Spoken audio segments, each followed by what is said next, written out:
guys, welcome back to my channel. For today's video, we're gonna talk about lip gloss. But before I talk about the lip gloss that I got, I just want to say that I'm gonna go back to posting consistently on YouTube. Not that, anyone cares, but I want to do it. So I'm gonna be posting every week. I'm not sure what the actual schedule will be, but I'm gonna do beauty/food reviews, challenges with friends/family, and also baking vlogs. Kasi ang dami kong time, so I'm gonna do YouTube videos na lang. You might ask why? Wala ka bang trabaho? Well, I am self-employed. Okay? But I do have a lot of extra time in my hands. So, after nung parang medyo na-block-ish ako ng TikTok because of the McDo review that I did, I thought of doing YouTube na lang. Kasi parang mas okay ata yung community dito, and it's so much easier to talk to customer service, I guess. But yeah, so let's go back to the main point of this video.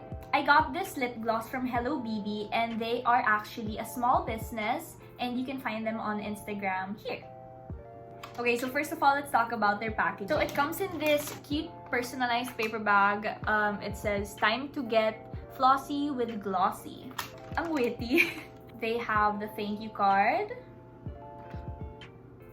And the actual lip gloss that was from this box. Okay, so I think it's a really cute packaging for a startup business.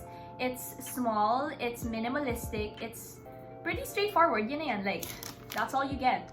At the end of the day, it's the product that sells, right? The mismong formula. Okay, so I just want to say that this is a really small product. I feel like sa price, it's pretty pricey. For me personally, disclaimer, this is a personal review. I feel like it's a little pricey dun sa amount of product that you get. Because 2.5 grams isn't a lot. And as you can see, it looks full.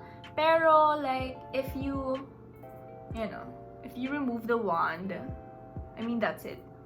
So medyo konti siya, but I'll try it on. Okay, so I went closer, and I have nothing on my lips. I didn't put lip balm. I have face makeup lang. Oh my god, hindi masyado nako-conceal yung mga flaws ko, but it's fine. It's fine. So, focus on my lips. It's dry. But after we put this, baka maging cute and moisturized. So, we'll see. So, the product smells very minty, peppermint. It smells very fresh. I love it. It smells like Christmas. Ooh.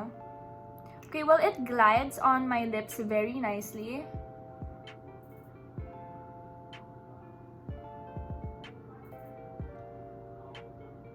Cute. Cute siya. Ang dami kong maglagay. See, this is why 2.5 grams I think is a little bit too konti for me. Okay. I think that's enough. Anyway, so I feel like maganda naman siyang product. It's just that, yun nga, I love the formula that it has. It kind of gives me like a cooling, plumping-ish effect on my lips. I feel like it's there. Hindi siya yung parang super lightweight. It doesn't feel super... But maybe it's because I put a lot. But I know it's there. Ayun. Kasi di ba parang may mga lip gloss or lipstick or lip whatever na when you put it on your lips, it feels like you have nothing on. This feels like I have something on. But also because it has a cooling effect, kaya that's why I feel like it's there. Oh my god, paulit-ulit lang sinasabi ko. Basta main point is, I like the product. I like the formula. Sana lang, like, I just wish that it could be, like, at least 5 grams. It also has a really cute shade. This is in Libra, by the way. Ang cute nga ng mga names nila. They have Aquarius, Libra, Scorpio. Mga parang zodiac signs. Zodiac signs. Maganda yung mga lip gloss nila. It's named after zodiac signs. Final thoughts on the product and the price. For the product, it is obviously a yay for me. It's a super yay.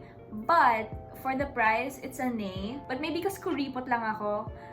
But I don't know. If they do release like 5 grams for 250 pesos, I mean, I would definitely buy. But I just really feel like 2.5 grams is very, very konti. Yun lang. but I really like how it makes my lips feel and look really nice. So that's all. Thank you guys for watching. If you like this video, please leave a thumbs up and subscribe because, like I said, I will be posting every week from now on. Thanks for watching!